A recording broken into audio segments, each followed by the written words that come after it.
આજે એક પોલીસ વાળો અહીંયા કોઈ ક્યાં છે એની બધી ખબર છે. આરી નવી મામલાદાર ચાલો અત્યારે હાલવું હોય તો હાલો. મામલાદારની સામે પોઈન્ટ હાલી રહ્યો છે. આરટીઓ સરકાર ભુજનું મિડલ છે મિડલ. અત્યારે શું થઈ રહ્યું છે કોઈને નહીં ખબર. ગણેશનગર ચોકડી ડિલક્સ ગલ્લાઓ પછી અમને એમ કહેવામાં આવે છે કે બેન તમને શું તકલીફ છે બેસી જાઓ. બેસવાના નથી ભાઈ. અમારા છે ને પરિવારો કયા છે પરિવારો વેદના કોણ કે જેને ભોગવ્યો હોય એને.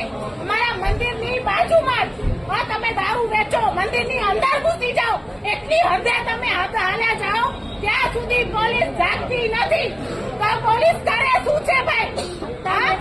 અત્યારે પણ નવા રૂલ્સ પ્રમાણે એવું ઓર્ડર બતાવે છે કે ભાઈ બુલડોઝર એક્શન છે તો કેમ મુતલો ઘર ઉપર બુલડોઝર ફરતા નથી.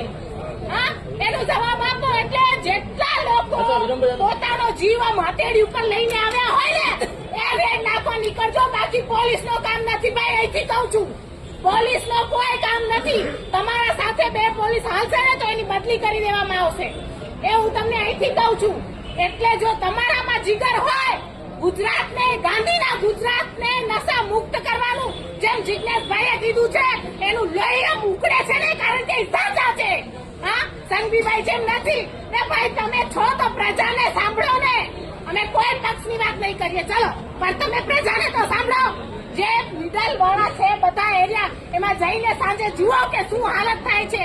એક બેન એવી નહીં હોય જે કામ ધંધો નહીં કરતી હોય. આખા દિવસ મજૂરી કરે રાતના એને દારૂ લે પતિને બેન પૈસા દે પછી એની માર ખાય પછી યુવા દલ ક્યાં છે બતાવો. અત્યારે હમણાં મહિનો થયો છે અમારા એરિયામાં તમે ખાલી સર્વે કરો